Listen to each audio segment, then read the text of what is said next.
થી 7 આ દરમિયાન હજારો લોકો ભેગા થઈ ગયા અને એવી ભારે ગીર્દી જામી કે લોકો એકબીજાના પગ કચડતા હતા।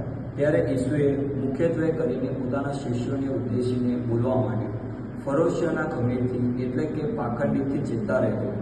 જે કાંઈ ઢાંકેલું છે તે ખુલ્લું થયા વગર રહેવાનું નથી, અને જે કાંઈ ગુપ્ત છે તે જાહેર થયા વગર રહેવાનું નથી। એટલે જે કાંઈ તમને અંધારામાં કહ્યું છે તે ધોળે દિવસે સાંભળવા મળશે, અને જે કંઈ તમને ઘર ગુનેગારમાં કહ્યું છે તે છાપરે ચડીને પોકારવામાં આવશે। તમને મારા મિત્રોને હું કહું છું કે જે લોકો દેહને પણ છે તે પણ ઉપરાંત કશું કહી શકતા નથી, તેમાંથી ડરશો નહીં। પણ તમારે કોનાથી ડરવું એ હું જણાવું છું। જે મારી નાખ્યા પછી નર્કમાં નાખવાની સત્તા ધરાવે છે તે ઈશ્વરથી ડરજો। હું તમને ફરીથી કહું છું કે એનાથી તમે ડરતા રહેજો।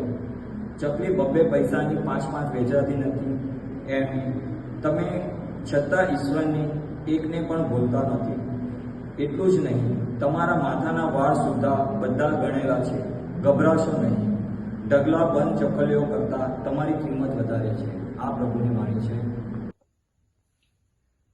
જય ઈસુ। વાલા ધર્મજનો, તમારા માથાના તો વાળ સુદ્ધા પણ ગણેલા છે। અને બીજું વાક્ય, ગભરાશો નહીં।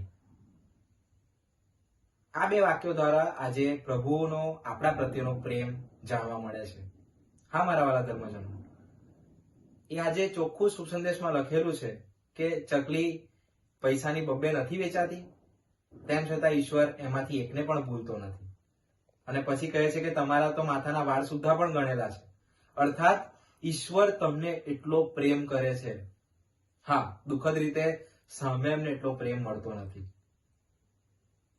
આજે માતા ધર્મસભા અંતિયોકના સંત ઇગ્નાસને યાદ કરે છે, જેમનો જન્મ સિરિયા દેશમાં થયો હતો, અને એવું કહેવામાં આવે છે કે એમણે સંત પીતર અને સંત યોહાનના ઉપદેશ સાંભળેલા।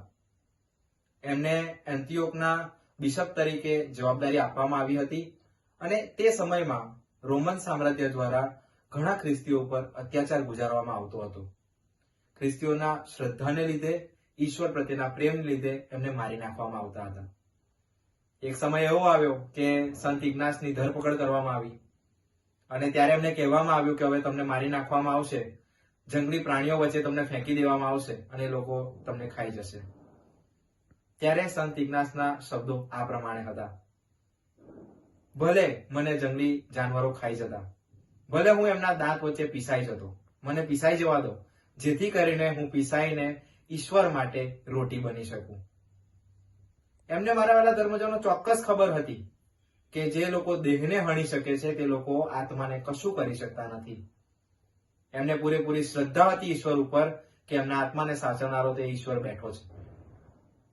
એમના જીવનના અંતિમ ક્ષણ સુધી એમનો પ્રેમ શાશ્વત રહ્યો। પ્રભુ તરફ એ ત્યાં જ રહ્યા, પ્રભુને પ્રેમ કરતા રહ્યા। આજે આપણી જાતને પ્રશ્ન કરવો રહ્યો, મારા પ્રભુ તરફના પગલા કેટલા? ઈશ્વર તો મારા તરફ પગલા ભરે છે, મને બોલાવે છે, મારા એમના તરફ પગલા કેટલા? ચર્ચમાં જાઉં છું એ ઈશ્વર તરફ જાઉં છું, બસ બેસીને આવતો રહું છું? કે પછી જેટલી વખત મને જવાબદારી આપવામાં આવે છે એ કાર્ય કરીને છૂટો થઈ જાઉં છું? આ મારો ઈશ્વર પ્રત્યેનો પ્રેમ છે?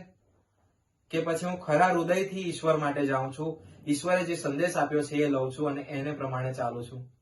વિચાર કરીએ। જય ઈસુ।